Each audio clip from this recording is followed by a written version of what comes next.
All right. Good afternoon, everyone. I'm Chris Sorchik, the Executive Director at Capital Area Healthy Start Coalition. Thank you for joining us today for part 6 of our Lunch and Learn series. August is National Breastfeeding Month, and this week we celebrate World Breastfeeding Week. Breastfeeding provides health benefits for babies and mothers.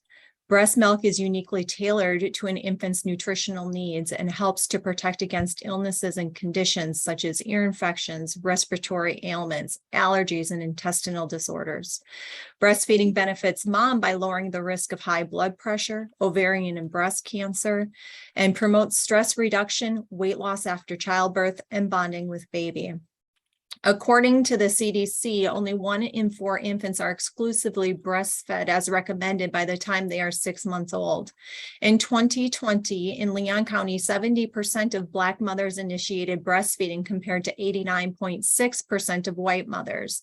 In Wakulla County, the initiation rate was higher for Black women at 84.8% and slightly lower than Leon for white women, where it was 86.9%. It is important that we promote both supportive and safe environments for mothers. In today's presentation, we'll hear about the important role men play in supporting breastfeeding. If you have any questions during the presentation, please put those in the chat or raise your hand and we will answer your questions as they come up. So please join me in welcoming our presenter. Bruce W. Strobel, PhD, is a professional community sustainability advocate from Tallahassee, Florida. Much of Dr. Strobel's work has focused on pursuing advancing sustainability and resilience in African American communities. Dr. Strobel is the proud father of 4. He is a senior manager of equitable climate resilience projects at Groundwork USA. He previously served as a sustainability coordinator for the city of Tallahassee after serving as the program coordinator for Florida A&M University's Sustainability Institute. He is the founding member of the Tallahassee-based advocacy group Citizens for a Sustainable Future. Dr. Strobel is also a senior fellow of the National Environmental Leadership Program and serves on the board of directors for the Capital City Chamber of Commerce, Rethink Energy Florida, and the Moving Forward Network.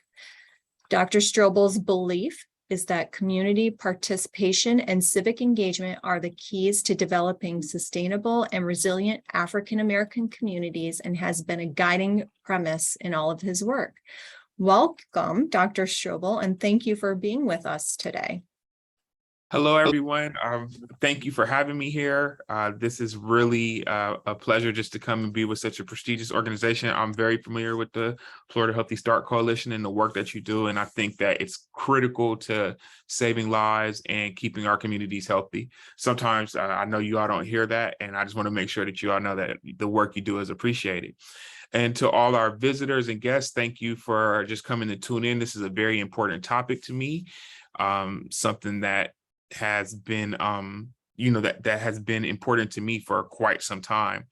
So today's discussion, of course, is going to be how fathers or dads, whatever term you prefer, can do their best in their role of supporting this movement to get more people to successfully breastfeed. Now, when I was first tasked with doing this presentation, I have 4 children myself. They are all out of that breastfeeding stage, but it took me back to the time when my wife was breastfeeding our children and a lot of the challenges that she faced. And as I was discussing it with her, she shared with me something that I wasn't quite aware of, that my support of her during the time period made it much easier for her to successfully breastfeed all 4 of our children. So I do have a little bit experience, but I wouldn't call myself an expert on breastfeeding. We have experts in this room with us. And if you have those kind of questions, I'm definitely going to direct them to those individuals, but I can speak to how supporters, and that could be fathers or anyone who's playing that supporting role, could be a better assistance to women who are seeking to go through the breastfeeding process successfully. So you see my presentation here, and we're going to go to the next slide.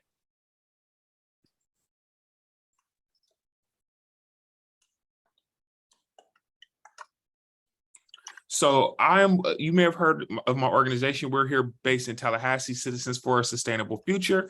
We're an advocacy-oriented think tank. We were founded in 2011. And ultimately, just to quickly summarize what we do, we use creative collaborations and collective civic engagement to facilitate and promote sustainable living and environmental justice in African-American communities.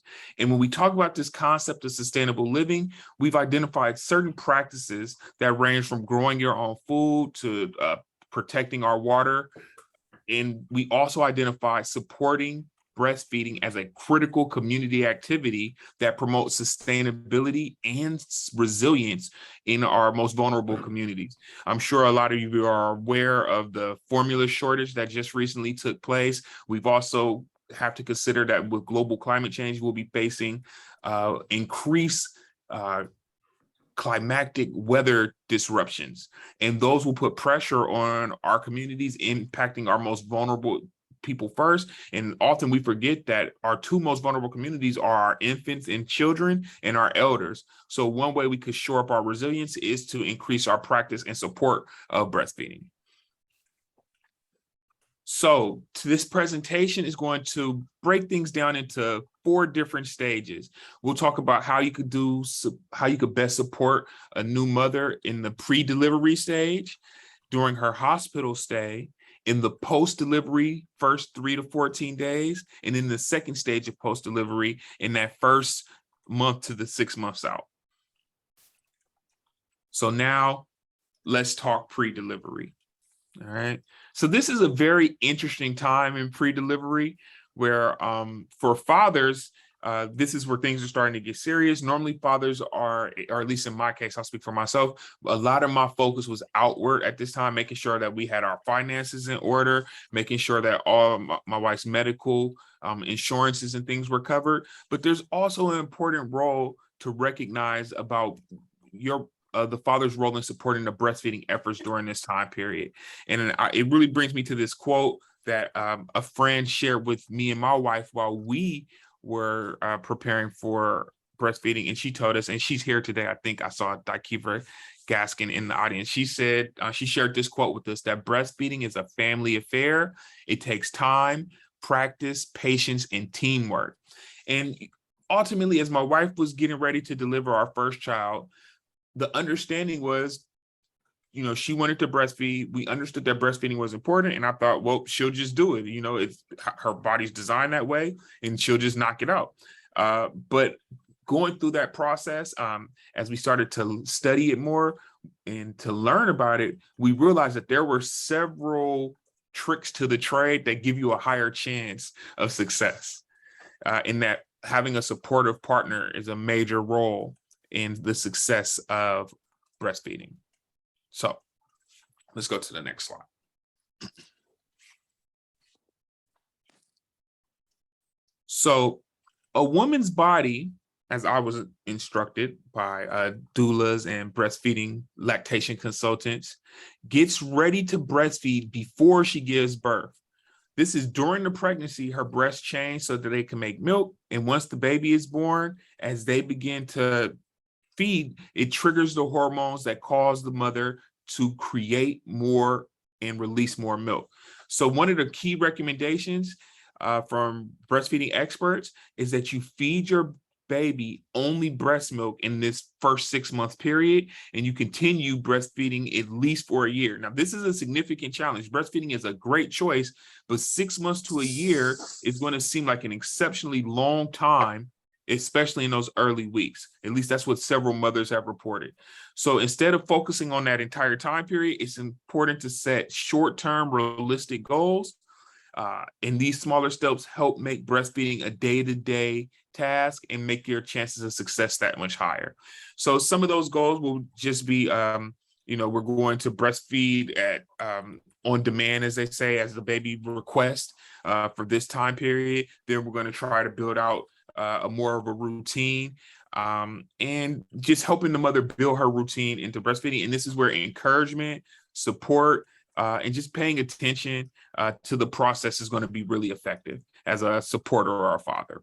So some things you could learn the breastfeeding basics, and that allows you to share in the process with your partner. assist with starting the breastfeeding goals, attend a breastfeeding class together. That was critical for the success me and my wife had. And also in this pre-delivery stage, it's important to get to know the hospital or the birthing center. This is important because you'll want to be prepared when you get to the hospital so that there's minimal, there's going to be distractions, but you want to minimize distractions as much as possible to give you and your partner the best chance to get your baby successfully breastfeeding. There are all types of challenges that can arise, and we'll talk about that during the hospital stay.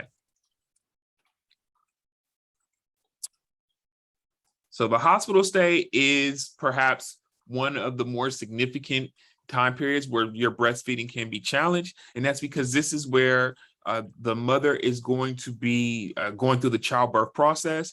She'll likely be distressed and not able to fully advocate for herself in all scenarios and cases.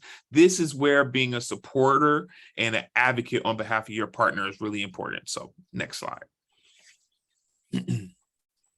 It's important that during your hospital stay, that you as a supporter or father are informed and take the time to inform the staff of the mother's breastfeeding plan.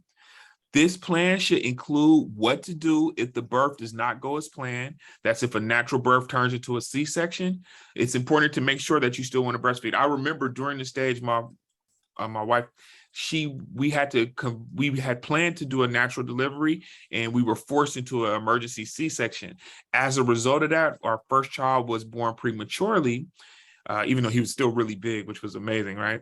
But what happened is the nurses were immediately trying to formula feed him. They were like, we got to get him fed right away. My wife was kind of out of it. So it fell to my responsibility to see to her wish that the child was not provided formula. And I had to kind of stand fast on it. And you're talking with doctors and medical experts who may try to intimidate you, like, I'm the professional, the child needs formula. But fortunately, we had been well informed by our support team, the doula who we work with, and our friends in the our lactation consultant, who informed us that, you know, any interference here could negatively impact the breastfeeding process. So we kind of stood on that, and my wife was able to come around and eventually make sure that they understood that it was her wish that the baby was not provided formula or bottle fed, and instead was breastfed during this time. Now, that may not work out for everyone in that scenario. It's important to listen to medical professionals. I'm not telling you to disregard them, but what I am saying is to inform them of your breastfeeding plan and kind of have the understanding of why you want to do it in a particular fashion. So after your partner is there a question? I'm sorry, I thought I heard something. No? Okay, I'll keep going. After your partner gives birth, you want to encourage her to hold the baby skin to skin. During this time, the baby will probably find their way to your partner's breast and start breastfeeding.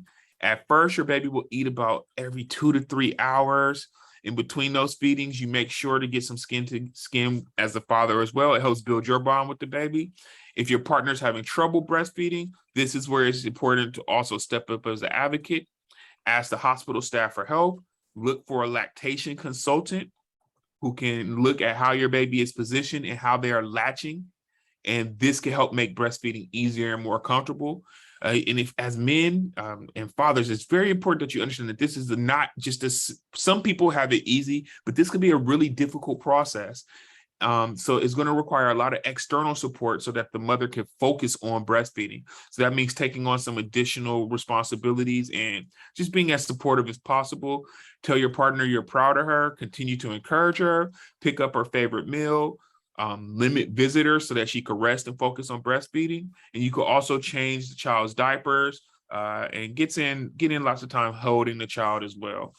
This is, for me, one of the best times to be a father and supporter. All right. So I'm going to go to my next slide. Post-delivery, that first 3 to 14 days of the post-delivery period.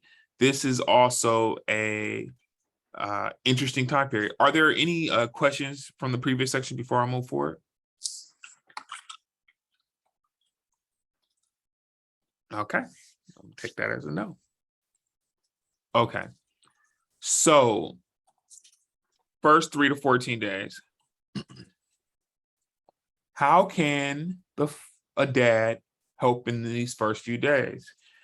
I think it's important that you could soothe, bathe, change, dress, cuddle, and burp your baby. You could also keep your partner company during feedings and make sure that she has plenty to eat and drink. You can do everything mom can do except feed the baby. So take advantage of the time to cuddle and hug with the baby when the mother is done feeding.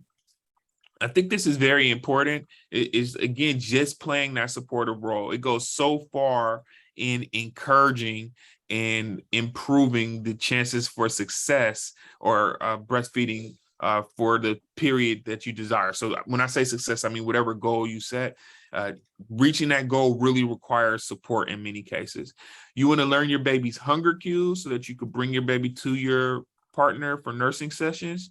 And here are the first signs. You'll see the fist moving towards the mouth, head turning to look for the breast. And as you become more alert and active, or as the child becomes more alert and active, you'll see them start to suck on their hands, smacking their lips, and they'll be sending signs very frequently saying, "I'm hungry, feed me." Crying is also a sign of distress and is usually associated with hunger. And usually the last sign of hunger. But feeding a hungry baby before they begin to cry makes it easier. New moms need plenty of rest, so you'll need to limit the number of activities and visitors. And of course, you're not imposing those limits. It's just something to discuss.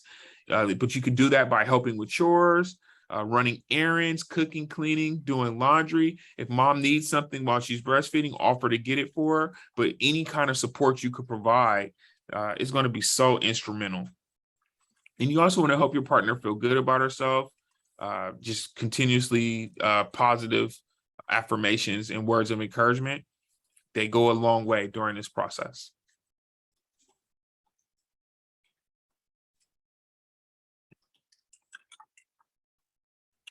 So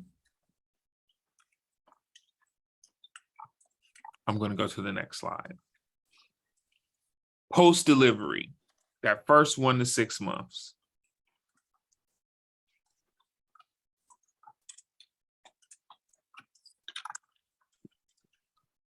So breastfeeding for longevity, again, you want to continue to encourage, continue praise helps boost confidence, especially when mothers grow tired. In that time period, that's where a lot of people say, okay, I did this, it's not working, or there's too many challenges. And it seems it could appear more convenient to switch to bottle feeding.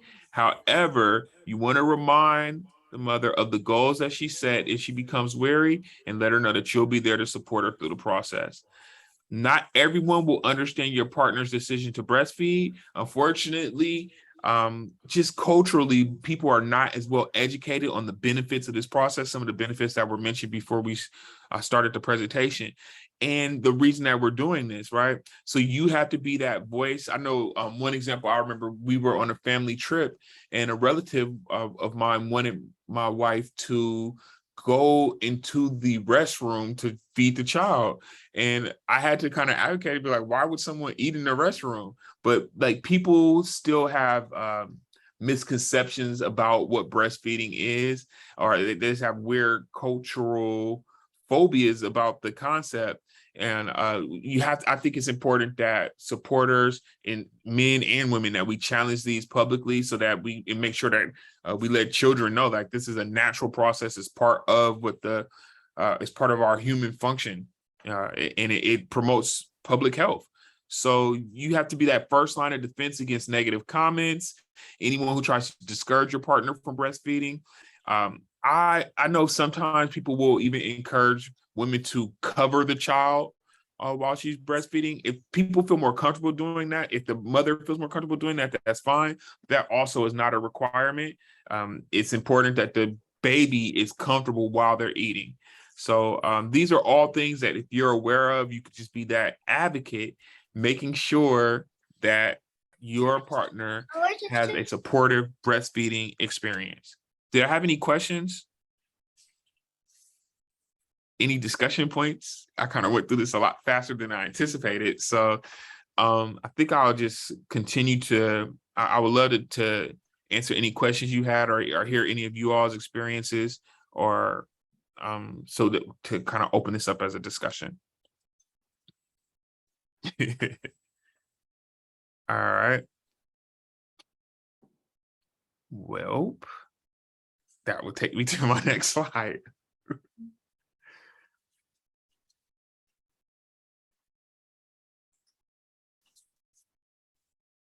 So I saw a comment to my husband was definitely good support. I think good support, it comes in various, it's dependent, it's going to be case by case, right? It depends on what you need at the time. And it requires fathers, particularly men in this situation, to just be adaptable to the situation. I think a lot of it, we have to challenge any preconceived notions of what your role is supposed to be in the family, and you have to kind of go with what is the best fit for the scenario. And that's often, pushing back on what have been perceived as cultural gender norms.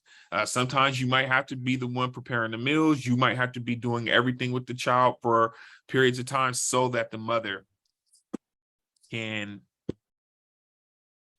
respond appropriately. I see a question here. It says, what was the reaction of others to you when you had to step up to advocate for Q is my wife, Q's wishes, like from family members? This was interesting because this was, in my family, it's rare that the younger individuals will challenge elders in their wisdom, but this was something that I felt very passionate about. And it was partially because I had become so well informed about breastfeeding, and how the most effective way to support my partner, just from taking the classes, reading. My wife was also a breastfeeding counselor, so I learned a lot about it in the process, kind of looking over her shoulder. And when people would kind of push back so that she wouldn't have to, I was jumping up in front of her like, actually, if you knew better, then covering the baby will interrupt their breastfeeding process. And I had all my stuff kind of, or my wife had me trained very well on this issue, I would say.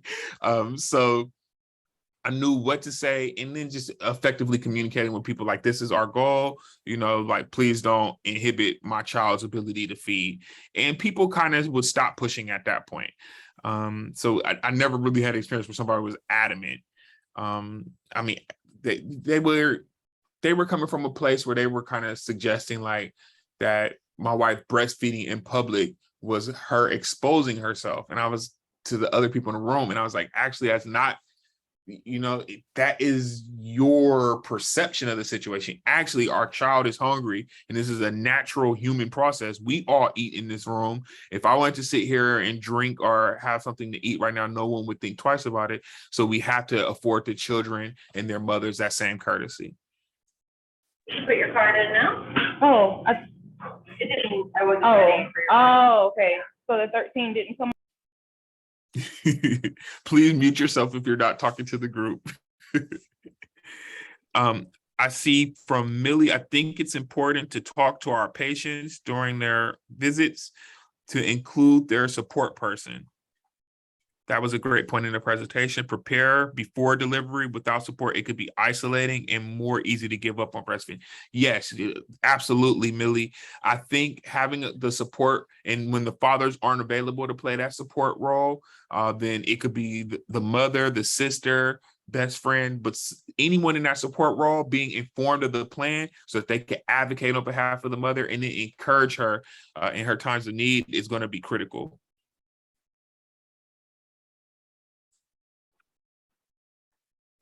Let's see.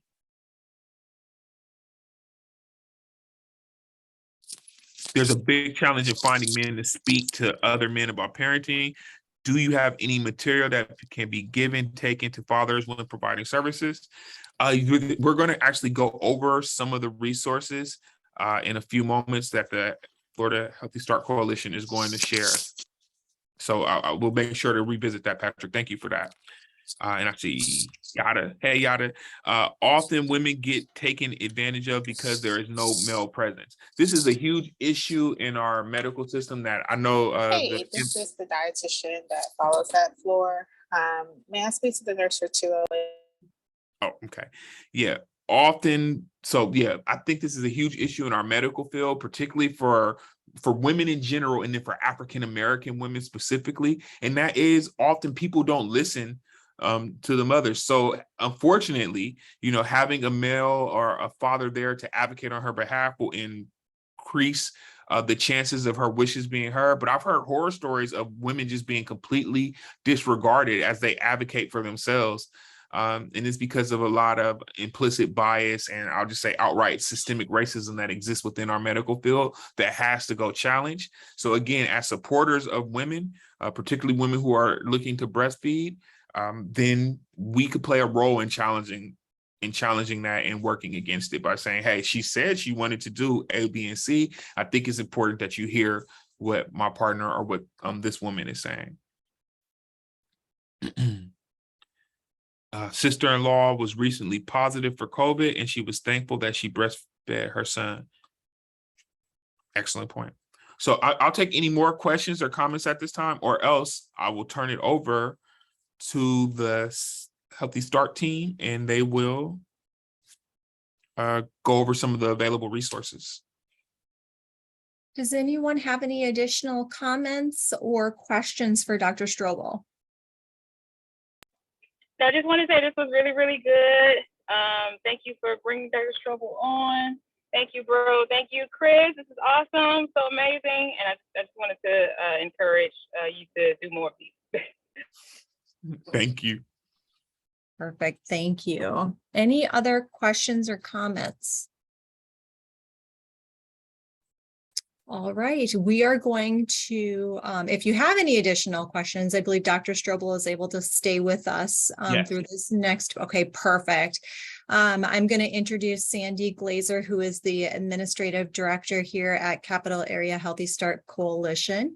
And I will let her introduce herself in more detail, but she is going to talk with us today about some of our local breastfeeding resources. Good morning. As Chris said, I work here at the Healthy Start Coalition. I am also a licensed mental health counselor, not practicing at the moment, but I am a CLC, a certified lactation counselor as well. And I would just like to share a little bit about some of the resources in our community for breastfeeding moms and for support for the breastfeeding moms. It is not a full list.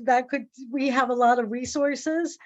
I do want to let everyone know that our Capital Area Healthy Start Coalition website is one of the resources we list because we put all the local resources that we know about on our website. So I encourage everyone to go into our Capital Area Healthy Start Coalition website, look at what's on there for breastfeeding. And if you see something missing, we absolutely want you to contact us so that we can add the resource to our website. So we try to get all the information for our community in one place to help our soon to be breastfeeding moms, our breastfeeding moms, and the support for our breastfeeding families. So I'm going to start by just talking a little bit about some local breastfeeding support and education that we have in our community. Of course, we have the Healthy Start programs. In our Healthy Start programs, it's a home visiting program. Our Healthy Start care coordinators have a minimum of 20 hours of breastfeeding education, minimum. They get more education as well through other trainings. They work with moms prenatally, and they teach them and they educate them on what is breastfeeding going to look like. What is your breastfeeding plan? How can they help prepare mom for breastfeeding? And how can they get their family members involved? They also have, and I see a note just popped up, Healthy Families is another resource. If anyone would like to add that, any comments about Healthy Families, about what they do with breastfeeding. They support and provide education as well. Our WIC programs work with pregnant women and new moms as well, and there are certified CLCs. There also are IB CLCs, depending on what county WIC program you go to. There are WIC programs in all 67 county health departments, and they all provide breastfeeding support as well as the nutritional support that they provide to all women who qualify for their programs. I do know also sometimes women don't qualify for WIC. They're over income. All the WIC programs throughout Florida are another resource where a mom may be having problems breastfeeding, but she doesn't qualify for WIC. Their lactation consultants and specialists in WIC are always very open to helping these women, even if they're not WIC clients. So that's something that our community, I don't believe, is very aware of. So I'd like to just put that out there as well. The Pregnancy Help and Information Center is another place women can go. Their first 3 are all free. They provide breastfeeding education and support before baby is born as well. Women's Place at TMH has classes. They have breastfeeding classes. They are not free, but I think they're, last I looked, they were $35 a piece online. They're getting back into doing in-person classes, but that changes from day to day. So for more information on that, you would want to go to TMH's Women's Place website or our website to get more information. And the last one I have on my list here is North Florida Women's Care has a lactation specialist who does education for women who are patients of their practice. Are there any other local services that I did not list that anybody would like to share about? Healthy Families was brought up. Thank you for that. We have lots of programs after baby is born, including Melanin Mothers Meet. I did not list them all. Mama Yada runs a Melanin Mothers Meet, breastfeeding support and education. We also have, again, the Healthy Start programs. Women can be in Healthy Start before the baby's born, after the baby's born, after baby is born, through home visiting. I'm reading I'm reading the chat. WIC now has, somebody wrote, Tiffany Morse wrote, WIC now offers free prenatal breastfeeding classes to moms who want to attend. Thank you for that, Tiffany. And I'm speaking of Tiffany works with WIC in other counties. Most of this presentation is designed mostly for Leon and Wakulla counties. WICs in different counties have different programs. So you may want to direct your pregnant women and your families to WIC in the county in which they live to see when their support groups are, when their educational programs are. TMH has breastfeeding support groups. They've just started up. With the ever-changing environment between monkeypox and COVID. As far as I'm aware, they are going on now on Wednesdays. You may want to check again TMH's website because that's updated and changes based on communicable diseases that are going on any given time. The Capital Regional, which is now called the HCA Florida Capital Hospital, has lactation specialists as well. I do want to add on that Daikiva, our expert in everything breastfeeding and way beyond, worked with WIC, and now she is with TMH as well. So she's one of the specialists there in nutrition, and TMH is a baby-friendly hospital. That means every single nurse in L&D, labor and delivery, must go through breastfeeding support training. Most of them do at Capital Regional too. They're not required to. So we have support at the hospitals after the babies are born. La Leche League, Tally Lactation is a private entity locally, and Indwellings is a private entity locally. The last two may have a charge to participate in their breastfeeding support and breastfeeding education programs.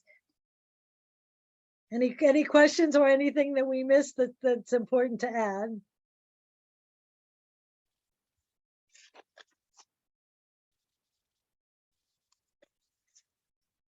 Okay, we also have listed some online local resources. I know there's plenty more of these as well.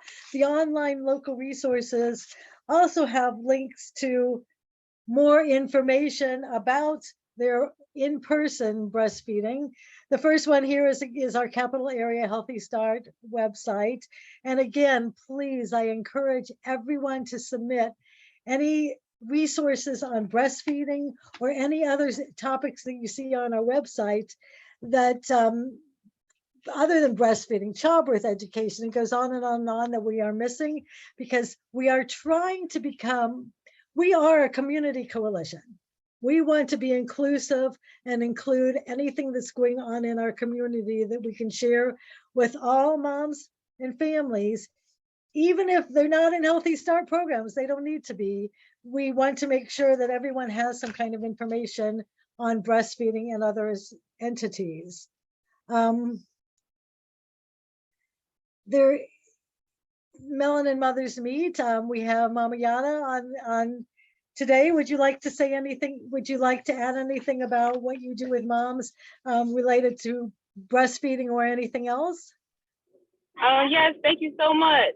Actually, I did want to put in that we are hosting our 5th annual breastfeeding panel, which Capital Area Health Start, thank you all so much for sponsoring.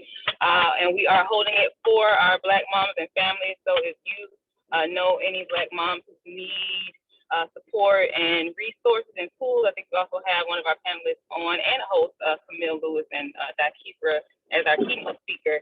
And that'll be August 28th from 1 to 4. And I think I have a flyer with Chris. I'm sure she will share it with you all soon. And also reach out for more information and what Melanin Mothers Meet does. We do a lot of postpartum care for our moms. Thank you so much, Sandy. Okay, thank you. And another resource we've listed here is the Florida Breastfeeding Association. They cover all of Florida, but they'll list local events as well.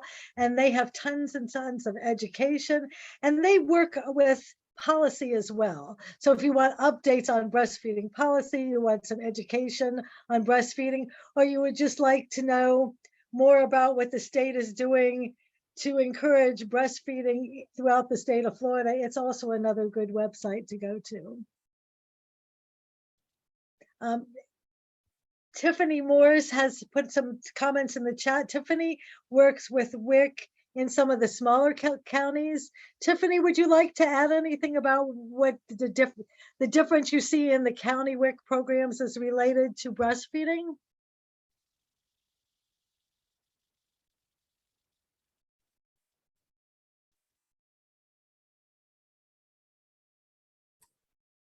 I'm sorry, I didn't quite get your question there, Sandy. I apologize. Tiffany is a couple of things which we'll talk about in a few minutes. She's also the chair and president of the local Capital Area Breastfeeding Coalition, which we have some information on coming up. But Tiffany, do you mind sharing a little bit about what support the different WIC programs in the smaller counties are doing with breastfeeding moms? Well, we do the same thing that we do in Leon County. We have our peer counselors that talk to moms prenatally. Our nutritionists also, try to get them to think about breastfeeding prenatally. Then we have myself, the breastfeeding coordinator, who help moms after, delivery and their breastfeeding if they run into any issues. And the peer counselors do follow-up contacts with them as well. We now offer breastfeeding prenatal classes that we are giving in Leon, Madison, and Taylor. We do look to add more counties, but I'm only one person, so we just have to take it one step at a time. And we do have a wonderful event coming up tomorrow, which is like a meet and greet. So we're really kind of focusing on that community aspect and engaging with the community. Thank you, Tiffany. I know you have a lot going on through WIC, and thank you for sharing about the breastfeeding classes. I had one more thing to say, Sandy, if I could. I just wanted to interject real politely. I forgot, not forgot, but I just remembered I need to probably mention, which would be good for this space as well. Actually just went up to City Hall earlier this week to receive the Black Breastfeeding Week proclamation from the mayor. So as you know, we did do the Black Maternal Health Week proclamation, and now we have the Black Breastfeeding Week proclamation under Melanin Mothers Meet to celebrate in Leon County every year. So it'll be from August 25th through 31st.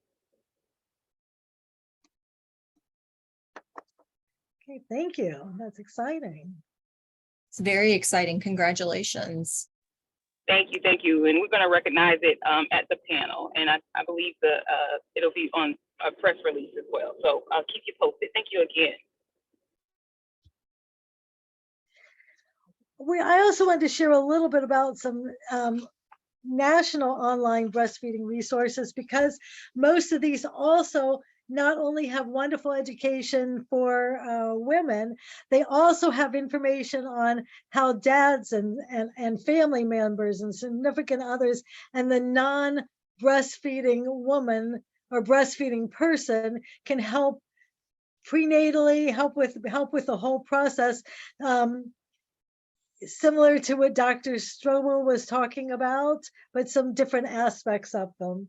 My personal favorite, not that we're supposed to be prejudiced, but my personal favorite to get information that we use with our clients and our programs is womenshealth.gov, because it's got information that professionals can use for professionals.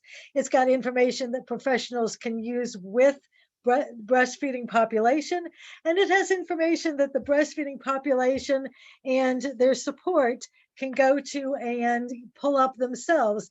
They have their information both in technical form and in reading at about a 6th grade reading level. So, and they have it available in 3 different languages, Haitian, English, and Spanish. So that it is a site both for professionals, significant others, and for education about breastfeeding. Another one of my favorites is the WIC breastfeeding website. They also post information for professionals, for how to, they have a good information on how to support the breastfeeding person, as well as information for the breastfeeding mom, the breastfeeding person themselves. The third one down, the LLL, is La Leche League. They have information as well. KellyMom.com has been vetted and is found to be a reliable source. I know there's thousands of online breastfeeding resources. The ones that we share through our coalition are ones that have been vetted through our funders, which is ACA and DOH, to be valid and reliable. I can't necessarily advocate for or against any specific websites that haven't been vetted, because some of the information that is out there may not be something that is research informed or research based. The 5th one that I specifically wanted to share is wonderful website for families that have a baby in the NICU, talking about pumped milk, talking about milk that's given to babies in the NICU, how to keep up your milk supply, what kind of milk can or cannot be given to babies who are in the NICU, whether they were born too early and too small, or they were born with health conditions. So that's another website you may want to access. Are there any other websites here that anybody else would like to strongly advocate for? Good afternoon, everyone. This is Dr. Monla Haynes. Good to see everybody.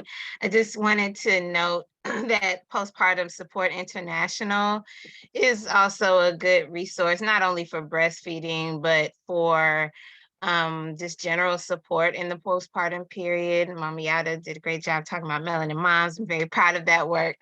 But for those who would like to engage, I guess, on a not so local level, you know, this is a very nationally supported organization, and they do have a lot of well-vetted, well-researched, and actually have a lot of training opportunities that they offer around postpartum support. So I would recommend PSI. Their website is postpartum.net. Pretty easy, it pops up as soon as you type it in. I just wanted to share that. Thank you for sharing, because we definitely will post this to our website as well through the coalition. Great. Okay, the next thing we're going to talk about is how can we as professionals or as community members, dads, moms, significant others, how can we get involved to make a difference in our community in breastfeeding? So there's the breastfeeding policy group that was actually started in one of the co-founders of this is Daikebra, and it is now through the Whole Child Leon organization. This group meets quarterly via Zoom, and they are tasked with making they're about business and breastfeeding. They are trying to locally support businesses in being breastfeeding friendly, which includes friendly towards their employees, and also friendly towards their customers, clients. And what friendly means is they encourage, they have safe places for moms to pump. Some businesses even allow the moms to bring their breastfeeding babies to work, and they also encourage any of their customers, clients to do the same, have a private place for the pumping or the breastfeeding within their business. They also, the breastfeeding policy group, some of the work they have done is locally also is advocate for, with the health plans, to provide breast pumps to all of their women who need them after they deliver. For more information on that, contact Whole Child Leon. Tiffany, who we already had share a little bit, she is the chair of our local capital area breastfeeding coalition at this time. It meets on the second Wednesday, make sure I get this right, second Wednesday of every month at 3 o'clock via Zoom. And Tiffany, is there anything you'd like to add about what the Breastfeeding Coalition does? Sure. Right now we are looking for new members, and we are working on getting information out to the public about their local breastfeeding resources.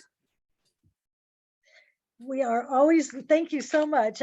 We are, and members can be moms interested in breastfeeding, families interested in breastfeeding, peer supporters, professionals, OBs, anybody who is just interested in supporting and increasing the breastfeeding, exclusive breastfeeding and breastfeeding initiation in our community.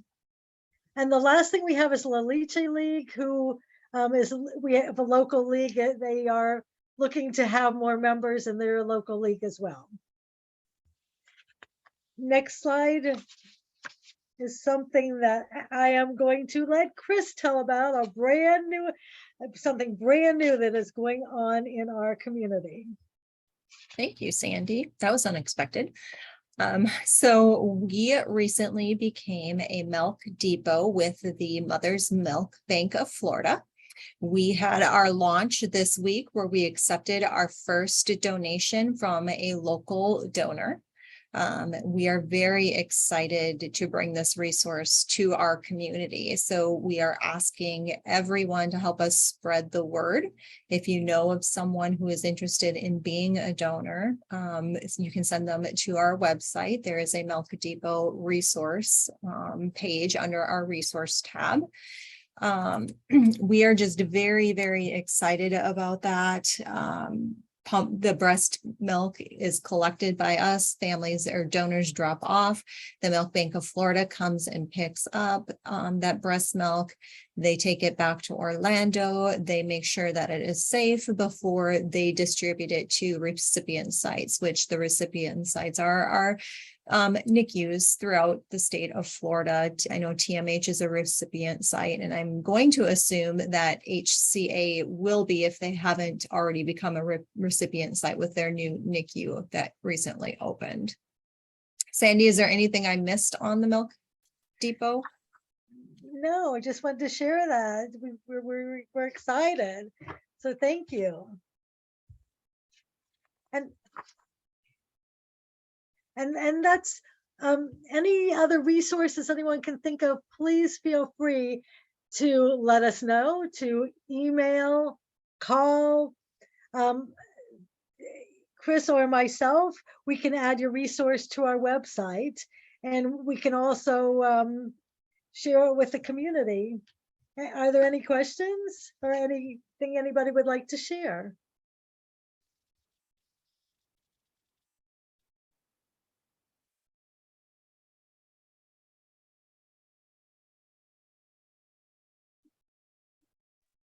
Did anybody have any additional questions for Dr. Strobel?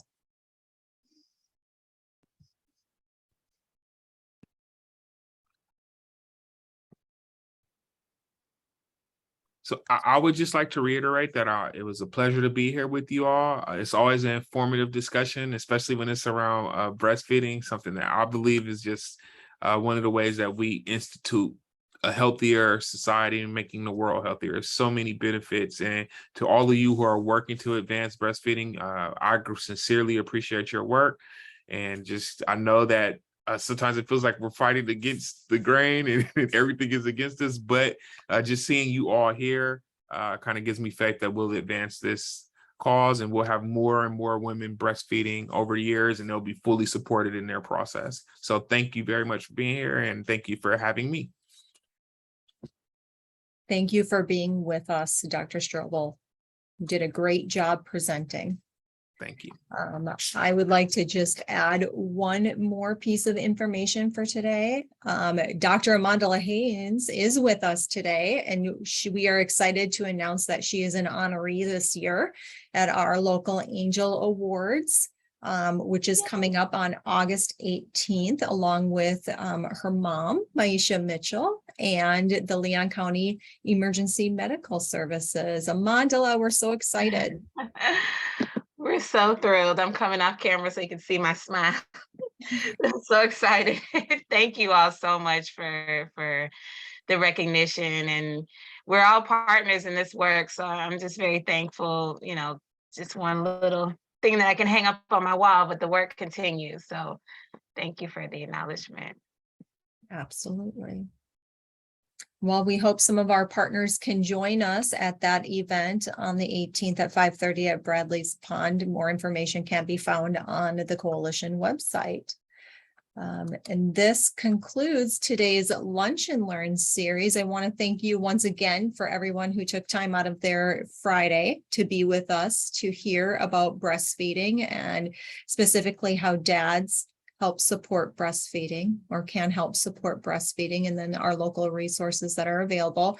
Once again, if you can visit the Healthy Start site, look under resources. If there's anything missing, please let us know so we can get that added to the resource list for our local families.